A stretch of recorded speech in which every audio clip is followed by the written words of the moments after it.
दोस्तों नमस्कार, मैं दीपांश वाजपेयी और आज मैं गाइडलाइन हब चैनल के माध्यम से आपको आईटीआई की इलेक्ट्रॉनिक ट्रेड के बारे में जानकारी देने के लिए उपस्थित हूँ।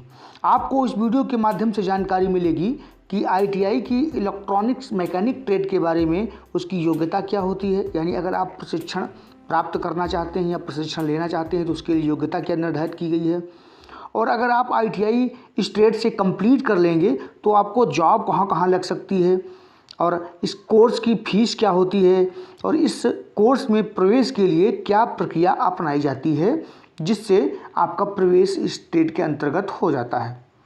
तो दोस्तों पूरी जानकारी देने की पूरी कोशिश करूंगा। अगर आपने अभी तक हमारा चैनल सब्सक्राइब नहीं किया है तो सब्सक्राइब कर लीजिएगा। सबसे पहली कड़ी में हम देखते हैं आईटीआई इलेक्ट्रॉनिक ट्रेड के परिचय के बारे में। तो आईटीआई इलेक्ट्रॉनिक उपकरणों जैसे टीवी, वीसीआर, रेडियो व सामान्य इलेक्ट्रॉनिक्स के ऊपर उपकरण जैसे tape recorder, transmitter, computer, laptop आदि व इलेक्ट्रॉनिक वस्तुओं की मरम्मत व उनका रखरखाव व चलाने की जानकारी इस ट्रेड के अंतर्गत आपको दी जाती है। यानी इस ट्रेड के अंतर्गत इलेक्ट्रॉनिक सामान जितने होते हैं, चाहे वो रेडियो हो, वीसीआर हो, टेप रिकॉर्डर हो, ट्रांसमीटर हो, कंप्यूटर हो या लैपटॉप हो, उनको चलाने की जानकारी व उनको बनाने की यानी मरम्मत की जानकारी इस ट्रेड के अंतर्गत दी जाती है। दोस्तों देखते हैं शैक्षिक योग्यता के बारे में। तो इस ट्रेड की शैक्षणिक योग्यता जो होती है वो 10वां पास 10+2 व्यवस्था के अंतर्गत विज्ञान एवं गणित विषयों के साथ अथवा उसके समकक्ष। दोस्तों लेकिन सबसे ज़्यादा महत्वपूर्ण बात यह है कि इस ट्रेड में जो गणित व विज्ञान विषय की अनिवार्यता है वह प्रत्येक राज्य के लिए अलग अलग हो सकती है, क्योंकि बहुत सारे ऐसे प्रदेश हैं जिन्होंने विज्ञान व गणित की अनिवार्यता को समाप्त कर दिया है। तो जहाँ तक बात करें प्रशिक्षण अवधि की, तो इसकी प्रशिक्षण अवधि 2 वर्ष की होती है, यानी इसमें 4 सेमेस्टर आपके कंप्लीट हो जाते हैं। 6 माह के जो 6 मंथ के 4 सेमेस्टर इस ट्रेड के अंतर्गत आपको पूरे कर दिए जाते हैं, यानी 2 वर्ष का इसमें प्रशिक्षण होता है। ये जो है इंजीनियरिंग यानी इलेक्ट्रॉनिक्स इंजीनियरिंग ब्रांच की एक शाखा की एक ट्रेड है। इसमें इलेक्ट्रॉनिक्स संबंधित जानकारी दी जाती है, इसीलिए हम इसे कह सकते हैं कि ये एक इंजीनियरिंग ट्रेड है जो कि इलेक्ट्रॉनिक इंजीनियरिंग से संबंधित है, और इसका संचालन एससीवीटी व एनसीवीटी दोनों के द्वारा किया जाता है, लेकिन ज़्यादातर राज्यों में इसका संचालन एनसीवीटी के द्वारा किया जाता है। तो दोस्तों यहाँ तक आपको समझ में आ रहा होगा। अब हम चलते हैं आगे की तरफ, बात करते हैं कोर्स फीस की। तो अगर आप इलेक्ट्रॉनिक मैकेनिक ट्रेड से आईटीआई करना चाहते हैं तो सरकारी में तो इसकी फ़ीस जो है बहुत कम से कम में है, लगभग 4 से 5 हज़ार तक में आपका पूरा कोर्स कंप्लीट हो जाएगा। वहीं अगर बात प्राइवेट की करें तो प्राइवेट में लगभग 30 हज़ार से 40 हज़ार तक का खर्चा आ जाएगा। इसीलिए मैं आपको राय देता हूं कि कोशिश करिएगा कि आपका चयन सरकारी कॉलेज में हो जाए, जिससे कि आपको ज़्यादा खर्चा उठाना न पड़े, और जो आपका जो रुपये बचेंगे उससे आप कंपटीशन की तैयारी आराम से कर सकते हैं। प्रवेश प्रक्रिया की बात करें तो सरकारी कॉलेज में आपको पहले फॉर्म डालना पड़ता है, जो कि ऑनलाइन प्रक्रिया के माध्यम से होता है। उस ऑनलाइन फॉर्म डालने के बाद में एक काउंसलिंग प्रक्रिया के माध्यम से, यानी उसके बाद एक लिस्ट निकलती है, जिन लोगों का चयन होता है उनका उसमें प्रवेश दिया जाता है।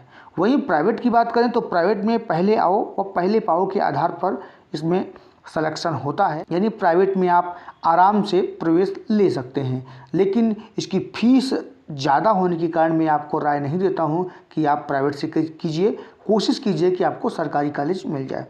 चलते हैं अगली तरफ। तो इसकी आयु सीमा जो है, इस ट्रेड में प्रवेश के लिए जो आयु सीमा निर्धारित की गई है वो 14 वर्ष से व अधिकतम की कोई बाध्यता नहीं है, जैसा कि सभी ट्रेडों में होता है। यानी जितनी आईटीआई की ट्रेड हैं उन सभी में यह आयु सीमा समान है। इस वीडियो को बनाने के लिए हमने जिनसे परामर्श विशेष लिया है श्री नवनीत कुमार मिश्रा जी, जो कि इलेक्ट्रॉनिक मैकेनिक के अनुदेशक हैं, जो गवर्नमेंट आईटीआई में कार्यरत हैं इस समय वर्तमान में। दोस्तों आप देखते हैं इसमें जॉब की, अगर आप इलेक्ट्रॉनिक मैकेनिक ट्रेड से आईटीआई कर चुके हैं या करना चाहते हैं तो इसमें आपको 3 अवसर मिलेंगे। सरकारी जॉब का भी अवसर मिलेगा, प्राइवेट जॉब का भी अवसर मिलेगा, वो स्वरोजगार का भी अवसर मिलेगा। तो स्टेप बाय स्टेप मैं देख लेता हूँ कि आपको कहाँ कहाँ कौन कौन से जॉब के अवसर मिलेंगे। बात करते हैं सरकारी जॉब की। तो सरकारी जॉब में आपको इंडियन रेलवे यानी रेलवे में इसकी अच्छी खासी वैकेंसी आती हैं और वहाँ पे आप अपना करियर बना सकते हैं, जो कि टेक्नीशियन की पोस्ट होती हैं। और इलेक्ट्रॉनिक मैकेनिक स्टेट से करने के बाद में आप लोको पायलट का फॉर्म भी डाल सकते हैं। इंडियन ऑयल में भी इस ट्रेड की मांग है। इसरो, ONGC या HPCL और DRDO या मेट्रो आदि में इलेक्ट्रॉनिक मैकेनिक ट्रेड की काफ़ी मांग है और वहाँ पे आप सरकारी क्षेत्र में जॉब पा सकते हैं। और भी भारत सरकार के बहुत सारे उपक्रम हैं जो कि गवर्नमेंट ऑफ इंडिया के द्वारा संचालित किए जाते हैं, वहाँ भी आप आराम से जॉब पा सकते हैं। बात करते हैं प्राइवेट सेक्टर की।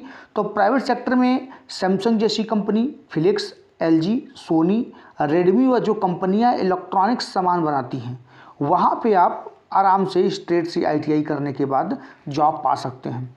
इलेक्ट्रॉनिक्स ट्रेड एक बहुत ही ज़्यादा महत्वपूर्ण व इम्पोर्टेंट ट्रेड है। वर्तमान परिदृश्य को देखते हुए इस ट्रेड की काफ़ी प्राइवेट सेक्टर में मांग है, लेकिन हाँ, ये ज़रूर देखा जाता है कि आपके पास स्किल होना चाहिए। स्किल अगर आपके पास है तो आप इस ट्रेड से ITI करने के बाद में बेरोज़गार नहीं रहेंगे, ये मैं 100% श्योरिटी के साथ कह सकता हूँ। अब बात आते हैं स्वरोजगार पर। इस ट्रेड से ITI करने के बाद स्वरोजगार का बहुत ही अच्छा अवसर है। वर्तमान में इलेक्ट्रॉनिक्स उपकरणों की संख्या इतनी ज़्यादा हो गई है कि उनको रखरखाव या उनकी मरम्मत करने के लिए अगर आप एक खुद की शॉप भी खोल लेंगे तब भी आप अच्छी कमाई कर सकते हैं। उसमें आप कंप्यूटर से जो है जानकारी दे सकते हैं, यानी कंप्यूटर की मरम्मत कर सकते हैं। टीवी, यानी इस समय तो एंड्रॉयड टीवी चल रहा है, आप टीवी मरम्मत का भी काम कर सकते हैं। मोबाइल मरम्मत का भी काम कर सकते हैं, यानी इसको आप बना सकते हैं।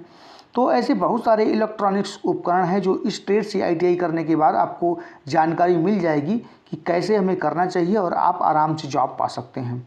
अगर जॉब नहीं भी चाहते हैं तो आपको स्वरोजगार के बहुत से अच्छे अवसर आपको मिल जाएंगे। अब देखते हैं आगे।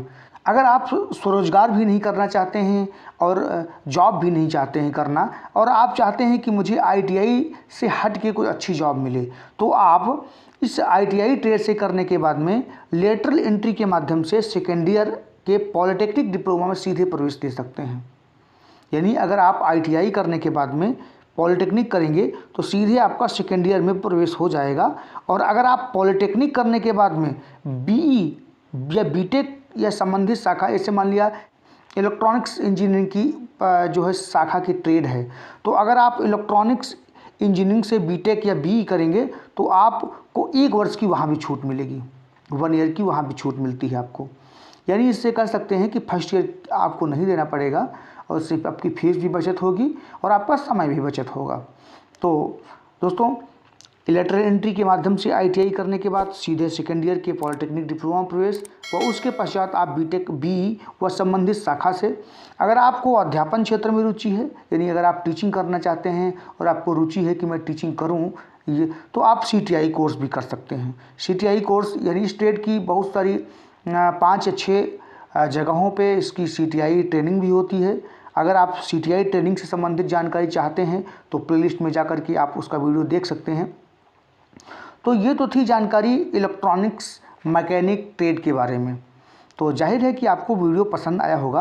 अगर आपको लग रहा है कि ये वीडियो अच्छा नहीं बन पाया है या इसमें और भी जानकारी देनी चाहिए थी, तो आप कमेंट के माध्यम से हमको जानकारी दीजिए कि आप क्या पूछना चाहते हैं। तो मैं पूरी कोशिश करूँगा कि उचित मार्गदर्शन से मैं आप सभी लोगों के प्रश्नों का उत्तर दूं। तो दोस्तों, कैसा लगा वीडियो? और अगर आपको थोड़ा सा भी अच्छा लगा है वीडियो, प्लीज़ लाइक कीजिएगा और चैनल को सब्सक्राइब जरूर कर लीजिएगा।